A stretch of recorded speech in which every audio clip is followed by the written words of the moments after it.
और चलिए इस बीच रुक करेंगे एक बड़ी खबर की ओर। आपको बता दें ये बड़ी खबर, बड़ी जानकारी। किरण रिजिजू से मुलाकात की है हिमाचल कैबिनेट मंत्री बिक्रम सिंह ठाकुर ने। आपको बता दें बिक्रम सिंह ठाकुर का दिल्ली दौरा और बेहद महत्वपूर्ण केंद्रीय खेल मंत्री किरण रिजिजू से मुलाकात की है।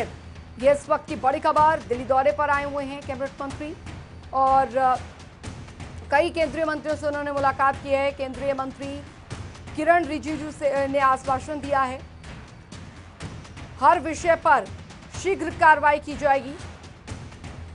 बता दें दिल्ली से बड़ी खबर, हिमाचल कैबिनेट मंत्री बिक्रम ठाकुर का दिल्ली दौरा और बेहद महत्वपूर्ण। केंद्रीय खेल मंत्री किरण रिजिजू से उन्होंने मुलाकात की है अपने इस दौरे के दौरान। साथ ही कांगड़ा में इंडोर स्पोर्ट्स हॉल को लेकर चर्चा इस मुलाकात में की गई है। बता दें आपको केंद्रीय मंत्री किरण रिजिजू ने आश्वासन दिया है हर विषय पर शीघ्र कार्रवाई की जाएगी। बता दें आपको हिमाचल कैबिनेट मंत्री बिक्रम ठाकुर का दिल्ली दौरा काफी महत्वपूर्ण माना जा रहा है।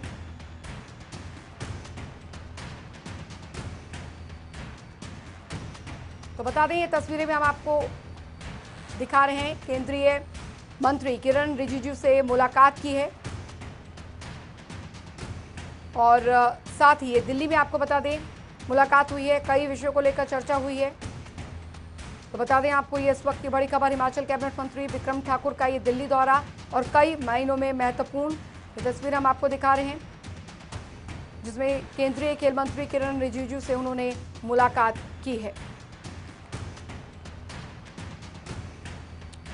तो बता दें आपको केंद्रीय मंत्री किरण रिजिजू से मुलाकात की तस्वीर आपको दिखा रहे हैं, कई विषयों को लेकर बातचीत हुई है। रुक करेंगे एक और बड़ी खबर की ओर। आपको बता दें बड़ी खबर, बड़ी जानकारी इस बीच आ रही है, उसका भी रुक यहाँ पर कर लेते हैं। हिमाचल कैबिनेट की बैठक आज, यहाँ हिमाचल कैबिनेट की बैठक आज होने वाली है दोपहर 3 बजे। कैबिनेट की बैठक सीएम जयराम ठाकुर की अध्यक्षता में ये बेहद महत्वपूर्ण बैठक जो है वो होने जा रही है। दोपहर 3 बजे बैठक होने जा रही है और कई महत्वपूर्ण फैसले, क्योंकि कोरोना संक्रमण दर में आई गिरावट के बाद अब फिलहाल अनलॉकिंग प्रक्रिया के तहत कई रियायतें यहां पर दी जा रही हैं और जाहिर तौर पर पर्यटन के क्षेत्र को और भी ज्यादा बूस्टअप करने की कोशिश के तहत भी कई फैसले लिए जा सकते हैं और कोरोना संक्रमण कम होने पर कई रियायतें जो है वो प्रदेश में मिल सकती हैं। इसको लेकर भी जाहिर तौर पर संभावनाएं हैं कि आज चर्चा हो। सरकार अंतर्राज्यीय बस सेवा को मंजूरी भी दे सकती है। बता दें आपको विकास शर्मा संवाददाता शिमला से हमारे साथ सीधे जुड़ गए हैं इस खबर पर ज्यादा जानकारी के साथ। विकास, 3 बजे हिमाचल कैबिनेट की महत्वपूर्ण बैठक होने जा रही है। जाहिर तौर पर अनलॉकिंग प्रक्रिया के तहत रियायतों के दायरों को बढ़ाया जा रहा है, लेकिन संभावित तीसरी लहर के मद्देनजर भी इस पर ध्यान रखा जाएगा। बिल्कुल, और ये मंत्रिमंडल की बैठक जो है वो 3 बजे होगी अतिथि गृह पीटर हॉफ में, और मैं पीटर हॉफ में इस समय मौजूद हूँ। मेरे पीछे जो है यहाँ पर पीटर हॉफ है और अब आपको बताएं कि थोड़ी देर में ही मंत्रीगण जो है वो यहाँ पर आना शुरू होंगे। मुख्यमंत्री जयराम ठाकुर की अध्यक्षता में ये बैठक है और कई मायनों में अहम ये बैठक इसको माना जा रहा है, क्योंकि देखिए आने वाले दिनों में अब 3 उपचुनाव हैं, एक सांसद का चुनाव होना है, 2 विधानसभा के उपचुनाव हैं। ऐसे में अब पिछले दिनों हमने देखा कि भाजपा का महामंथन जो है वो यही पीटर हॉफ में हुआ था और यही कहा गया कि अब चुनावों के लिए पार्टी को तैयार किया जाना है, मंत्रियों को प्रभार जो है वो सौंप दिया गया है। लेकिन इन सब के परे कोरोना बंदिशों को लेकर जरूर चर्चा जो है वो संभावित है यहाँ पर, क्योंकि हमने ये देखा कि अब तेजी से ग्राफ जो है वो नीचे आ रहा है और यही एक बड़ी वजह है कि अब राज्य सरकार जो दुकानें थी, क्योंकि अभी जो दुकानों को खोलने का समय है राज्य में वो 9 बजे से लेकर शाम को 5 बजे तक का है और शाम को 5 बजे से लेकर सुबह 5 बजे तक कर्फ्यू लागू रहेगा। लेकिन अब कर्फ्यू जो है उसमें ढील का समय जो है वो उस पर चर्चा जो है वो जरूर होगी। दुकानों को खोलने का समय जो है बढ़ाने के लिए लगातार व्यापार मंडल मांग कर रहे हैं और इसी बीच खबर ये भी है कि आज इसको एजेंडा आइटम में शामिल किया गया है। मंदिर को खोलने के लिए, मंदिरों को खोलने के लिए बड़ी चर्चा जो है वो यहाँ पर हो सकती है, क्योंकि लंबे अरसे से ये देखा जा रहा है मंदिर बंद पड़े हैं। ऐसे में वहाँ जो कर्मचारी तैनात हैं जिनको तनख्वाह जाती है उनको तनख्वाह देने के लिए जो है बड़ी दिक्कतों का सामना यहाँ पर कमेटियों को करना पड़ रहा है। बहुत से ऐसे मंदिर हैं जो कि राज्य के अधीन है, राज्य सरकार के अधीन है, तो उनको भी किस तरह से अब वापस पटरी पर लाना है, तमाम चीजों को देखते हुए चढ़ावा जो है वो नहीं चढ़ रहा है, लोग मंदिरों में नहीं जा रहे हैं। इस बीच अब खबर ये है कि मंदिरों को खोलने पर आज फैसला जरूर किया जा सकता है। लेकिन इन सबके साथ एक खबर ये भी है कि जो अंतरराज्यीय बसें हैं इनकी, जो हिमाचल से बाहर राज्यों को जो बसें जाती हैं उनके ऊपर चर्चा संभावित है। बड़े लंबे अरसे से ये बसेस जो है वो बंद है। हालांकि अगर अंदर राज्य के अंदर की अगर बात करें तो एक जिले से दूसरे जिले के लिए बसें जो है वो पिछली कैबिनेट में हमने देखा था कि उनको मंजूरी दी गई थी और वो बसें जो है वो अब चल रही हैं। ऐसे में पर्यटन, क्योंकि पर्यटन को भी बढ़ावा देना है और पहले ही जो बाध्यता थी आरटीपीसीआर रिपोर्ट की वो उसे बिल्कुल खत्म कर दिया गया था। धारा 144 को जो लागू थी प्रदेश में उसको निरस्त कर दिया गया था। तमाम ये चीजें थी और कोरोना को लेकर जो है स्वास्थ्य विभाग की तरफ से एक समीक्षा जो है वो यहाँ पर की गई थी और उसके तहत एक प्रेजेंटेशन जो है वो आज यहाँ पर दी जाएगी। शिक्षा विभाग की प्रेजेंटेशन जो है उसे भी रखा गया है, लेकिन जो स्वास्थ्य विभाग की जो प्रेजेंटेशन है उसमें संभावित जो तीसरी लहर है उसको लेकर जरूर चर्चा की जाएगी कि आखिरकार स्वास्थ्य विभाग ने जो प्रस्ताव दिए थे किस तरह से उनके ऊपर जो है वो अंजामा उन्हें पहनाया जा रहा है। क्योंकि पिछली बार हमने देखा कि ये कहा गया जो चिल्ड्रंस जो इनका जो वार्ड है, चिल्ड्रंस जो वार्ड है उसको लेकर ये कहा गया था कि उसे अतिरिक्त जो है वो बनाया जाना चाहिए, बेड्स की सुविधा जो है वो अतिरिक्त देनी होगी। जो कि चाइल्ड स्पेशलिस्ट है उनको जो है वो तैनात किया गया है और यही कहा गया था कि इसको सशक्त करना होगा क्योंकि संभावित तीसरी लहर जो है बच्चों के लिए बेहद खतरनाक है। तो ऐसे में कोरोना संक्रमण का खतरा राज्य में अभी भी बना हुआ है क्योंकि मौत जो है वो बेशक कम है लेकिन अभी भी मौतें हो रही हैं और रोजाना केसेस जो है वो भी सामने आ रहे हैं, लोग ठीक भी हो रहे हैं। लेकिन जो आंकड़े हैं आज उनको लेकर यहाँ पर बैठक में चर्चा जो है वो जरूर की जाएगी। लेकिन हिमाचल में अब आज जो ये बैठक है कई मायनों में अहम जो है ये इसे माना जा रहा है। एजेंडा आइटम्स में लंबा चौड़ा एजेंडा है, 3 बजे ये बैठक शुरू होगी और उम्मीद यही है कि आज जरूर कोई बड़े फैसले जो है वो यहाँ बिल्कुल कई महत्वपूर्ण फैसले, शिक्षा, स्वास्थ्य, परिवहन, ये तमाम समेत ये फैसले जो हैं आज दोपहर 3 बजे जो बैठक है उसमें लिए जा सकते हैं। बहुत बहुत शुक्रिया विकास शर्मा, शिमला से हमारी संवाददाता हमारे साथ जुड़ी थी जो महत्वपूर्ण जानकारी हम तक आप तक पहुंचा रहे थे। एक बड़ी खबर, इस बीच एक बड़ी खबर आ रही है उसका भी यहाँ पर रुख कर लेते हैं। बड़ी जानकारी हिमाचल प्रदेश से आ रही है। कोरोना संक्रमण में बड़ी राहत, बड़ी कमी यहाँ पर आई है। आपको बता दें कोरोना के नए मामलों में काफी हद तक गिरावट जो है वो दर्ज की गई है। तो बता दें आपको 4 कोरोना संक्रमितों की मौत अभी फिलहाल जो अपडेट अब तक आ रहा है वो यहाँ पर हुई है। पहले के मुकाबले डेथ रेट में बहुत हद तक कमी, 58 दिनों बाद 200 से कम नए पॉजिटिव मामले जो है वो यहाँ पर सामने आए हैं। कुल कोरोना संक्रमितों का जो आंकड़ा है वो भी उसमें काफी हद तक कमी जो है वो दर्ज की गई है और रिकवरी रेट में बहुत हद तक सुधार जो है वो दर्ज किया गया है।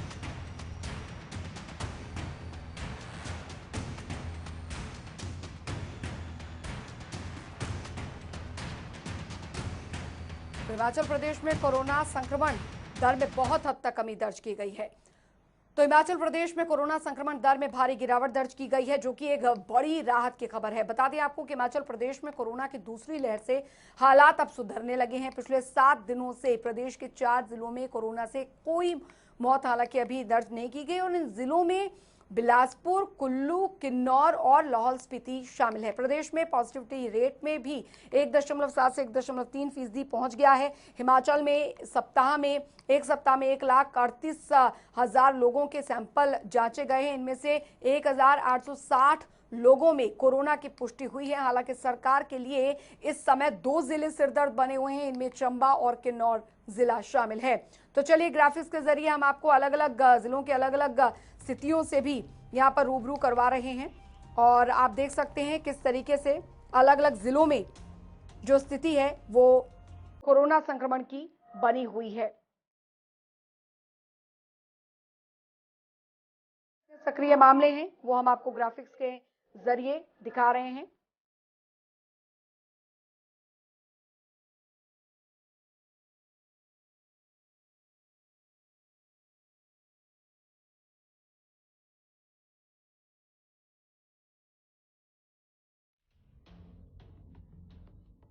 आपको बता दें कि किस जिले में कितने सक्रिय मामले हैं वो हम आपको यहां पर दिखा रहे हैं। कुल्लू में 125 मामले हैं, वहीं किन्नौर में 63 मामले बने हुए हैं, लाहौल स्पीति में 26 मामले बने हुए हैं।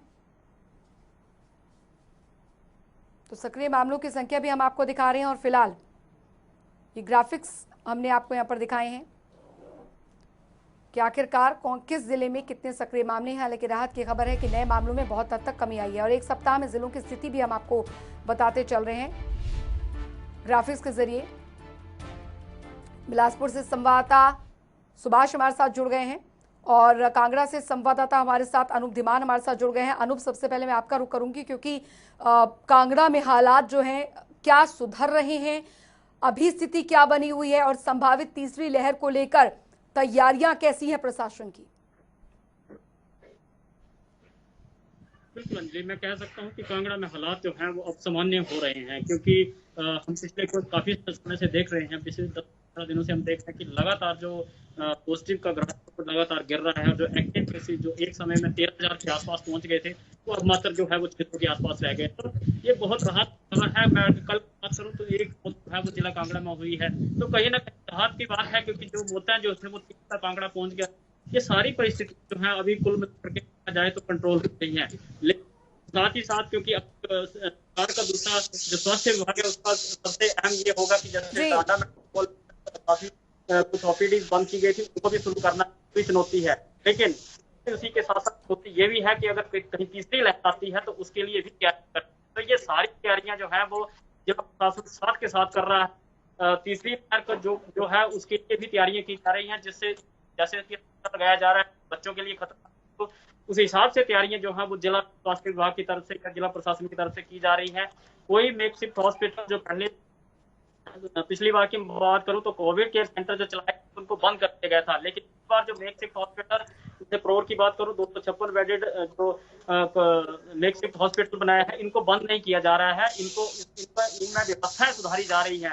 अगर किसी तरह से तीसरी लहर आती है तो उसके लिए तैयारी जो है की जा सके। साथ साथ मैं अंजलि बताना चाहूंगा कि जिला कांगड़ा में सबसे अहम हिमाचल प्रदेश की बात करूं तो सबसे अहम है कि वैक्सीनेशन पे बहुत जोर दिया जा रहा है। और कल की मैं बात करूं तो 21,000 का टारगेट जो है वो जिला कांगड़ा को मिला था, 21,000 वैक्सीनेशन डोजेस देने का, वैक्सीन की डोजेस देने का, और उसको उन्होंने पार करते हुए 24,050 लोगों को जो है वो कल वैक्सीन जो है वो 18 से 44 वर्ष के लोग जो है उनको जो है वो जिला कांगड़ा में की गई। तो कुल मिलाकर के हर तरफ से तैयारी जो है वो स्वास्थ्य विभाग और जिला प्रशासन की तरफ से की जा रही है।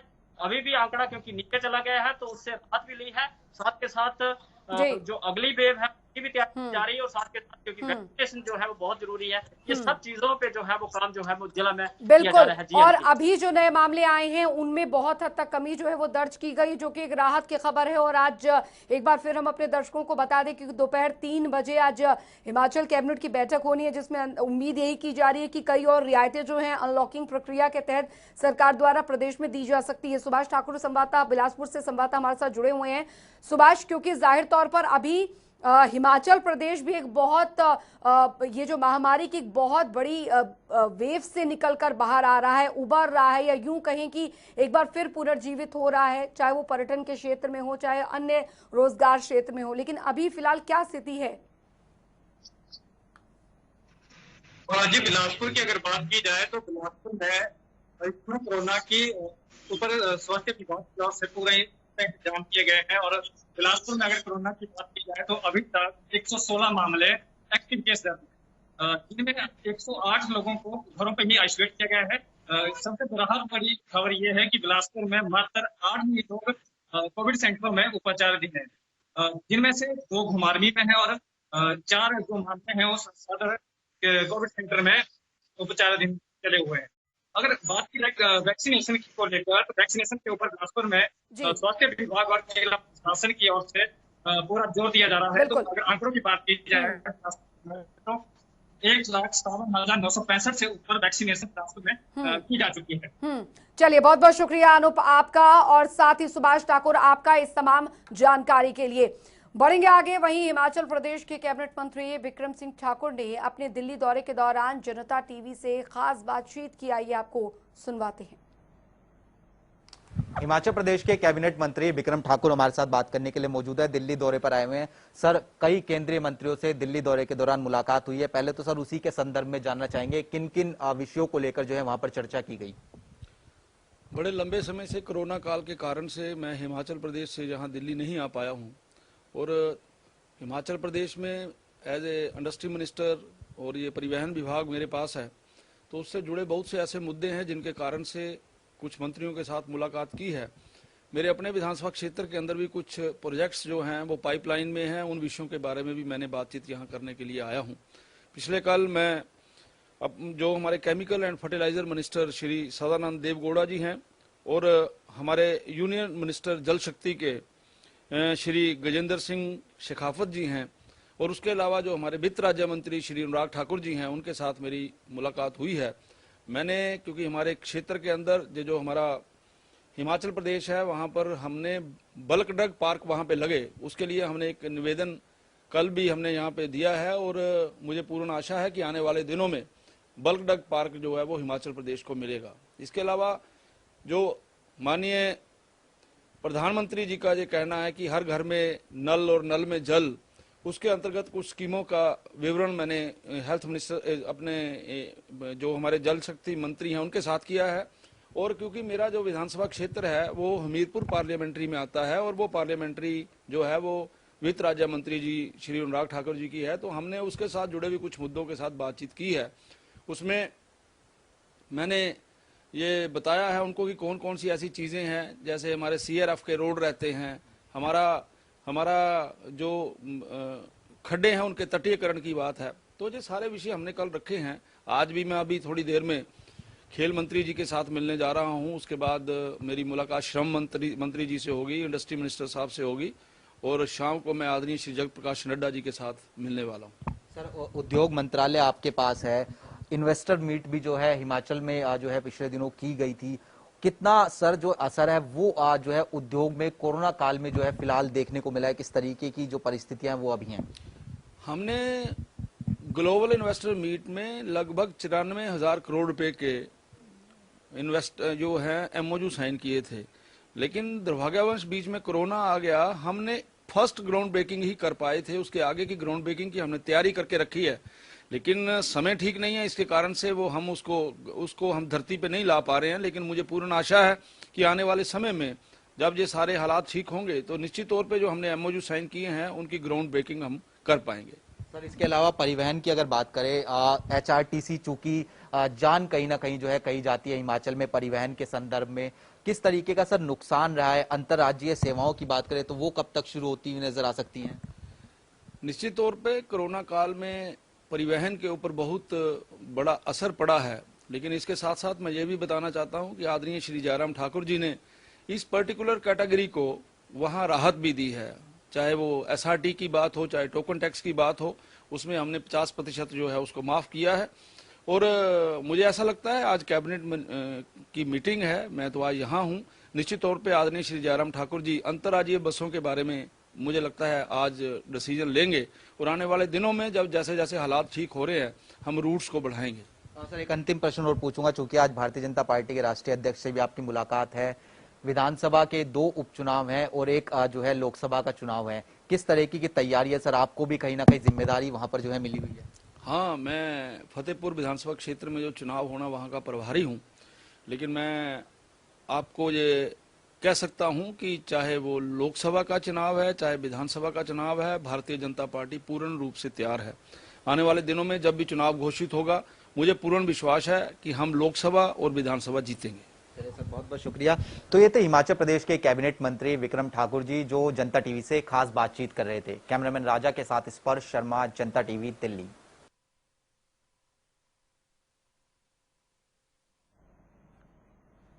उधर हिमाचल प्रदेश के कैबिनेट मंत्री विक्रम ठाकुर इन दिनों दिल्ली दौरे पर आए हुए हैं और इस दौरान कैबिनेट मंत्री विक्रम ठाकुर ने कई केंद्रीय मंत्रियों से हिमाचल प्रदेश के विकास संबंधित कार्यों को लेकर मुलाकात कर चर्चा की है। साथ ही हिमाचल प्रदेश को बल्क ड्रग पार्क मिले, इसको लेकर भी केंद्रीय मंत्रियों से चर्चा की गई है। इसी कड़ी में हिमाचल प्रदेश में हर नल से जल को इसको लेकर भी केंद्रीय जल शक्ति मंत्री से बातचीत की है। वहीं उद्योग मंत्री बिक्रम सिंह ने नई दिल्ली में केंद्रीय रसायन और उर्वरक मंत्री DV सदानंद गौड़ा से भेंट की। उन्होंने केंद्रीय मंत्री को हिमाचल प्रदेश ने भारत सरकार के फार्मास्यूटिकल विभाग को बल्क ड्रग और चिकित्सा उपकरण पार्क के लिए प्रतिस्पर्धी प्रस्ताव प्रस्तुत किए हैं। उन्होंने इन पार्क से संबंधित निर्णय शीघ्र घोषित करने का आग्रह भी किया है ताकि API कीमतें स्थिर हों और इसके परिणाम स्वरूप आयात प्रतिस्थापन की सुनिश्चित हो।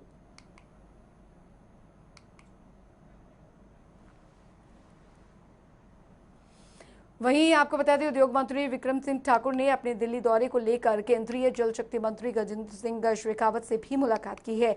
इस दौरान उन्होंने कांगड़ा के जसवा परागपुर विधानसभा क्षेत्र में जल जीवन मिशन के अंतर्गत हर घर में पानी का कनेक्शन देने और 11 परियोजनाओं को पूरा करने के लिए केंद्र से 23 लाख रुपए जारी करने की अपील की है। जहां केंद्रीय जल शक्ति मंत्री गजेंद्र सिंह शेखावत ने विक्रम सिंह को हर संभव सहायता प्रदान करने का आश्वासन दिया। इसके अलावा विक्रम सिंह ने केंद्रीय वित्त राज्य मंत्री अनुराग ठाकुर से भी मुलाकात की, जहां उन्होंने जसवा परागपुर विधानसभा क्षेत्र के लिए विभिन्न विकासात्मक परियोजनाओं को लेकर चर्चा की।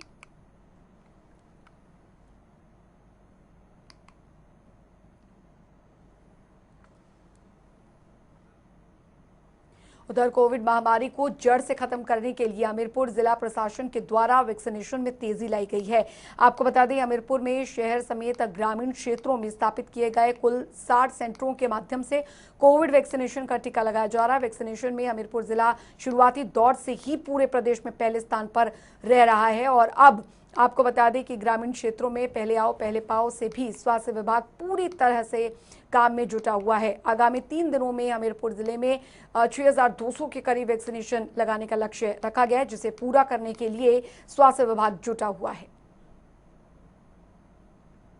लगा रहे हैं ये ज़्यादा कम भी हो सकती हैं अगर हमें वैक्सीन का थोड़ा और आ जाती है या कुछ गाइडलाइन चेंज हो जाती है ना, या कोई वैक्सीन एक्स्ट्रा बच जाती है जो हमारे पास पेड डोज होती है, जैसे 11 डोजेज निकलती हैं ना, तो एक डोज भी बढ़े तो कई के भी काफ़ी डोजेज बन जाती हैं।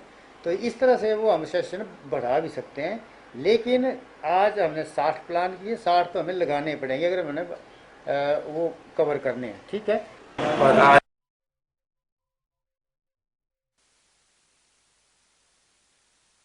पहले आओ पहले पाओ के तहत टीकाकरण अभियान के तहत ये एक टेक्निक जो है वो यहाँ पर शुरू की गई है, जिसके तहत युवाओं में महिलाओं में जोश देखने को मिल रहा है। अशोक राणा संवाददाता हमारे साथ जुड़ गए हैं ज्यादा जानकारी के साथ। अशोक, हमीरपुर की अगर बात की जाए वैक्सीनेशन अभियान को लेकर जितनी जागरूकता जितना जोश यहाँ पर लोगों में देखने को मिल रहा है, जाहिर तौर पर यही वजह है कि हमीरपुर नंबर 1 बना है इस कड़ी में। हाँ देखिए जी, हमीरपुर जो है वैक्सीन में शुरू से नंबर 1 पे रहा है और अभी जो सरकार द्वारा जो है 21 जून से 23 जून तक जो अभियान छेड़ा गया है वैक्सीनेशन का, इसमें करीब जिला के 6200 लोगों को जो है टारगेट निर्धारित किया गया है कि यहाँ पे जो है वैक्सीन लगाई जाएगी। और जिला में कुल जो 7 केंद्र स्थापित किए गए हैं जो शहरी और ग्रामीण क्षेत्रों में लोगों को वैक्सीन लगाने का काम कर रहे हैं। जी बिल्कुल। हालांकि यहाँ पर एक बात और, यहाँ पर प्रशासन आगे किस तरीके से कितना लक्ष्य एक दिन के हिसाब से यहाँ पर रखा गया है और पर्टिकुलर अगर एक दिन की बात यहाँ पर की जाए कितना लक्ष्य निर्धारित पूरा किया जा रहा है?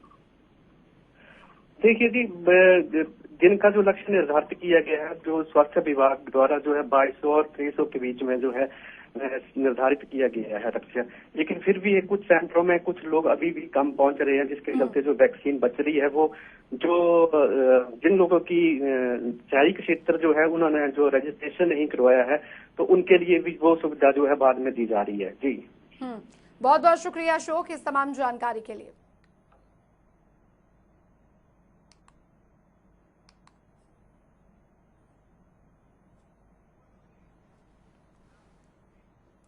तो हिमाचल प्रदेश में मेगा वैक्सीनेशन अभियान की शुरुआत हुई है और 21 जून से ही चलाए जा रहे कोविड टीकाकरण अभियान में अधिक से अधिक लोगों का टीकाकरण किया जा रहा है। बता दें कि केंद्र सरकार के दिशा निर्देश अनुसार ही राज्य के सभी कोविड टीकाकरण केंद्रों में 18 साल से ज्यादा आयु वर्ग के लोगों का निःशुल्क टीकाकरण किया जा रहा है।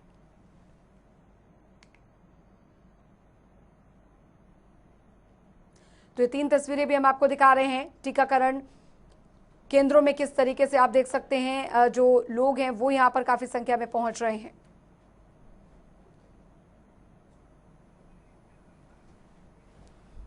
तो हिमाचल प्रदेश में अब तेजी के साथ वैक्सीनेशन अभियान चलाया जा रहा है और सरकार ने हर दिन कितने लोगों को वैक्सीन लगाने का टारगेट रखा है और कब तक सब लोगों को वैक्सीन लगाने की संभावना है, सब इस रिपोर्ट के जरिए देखिए।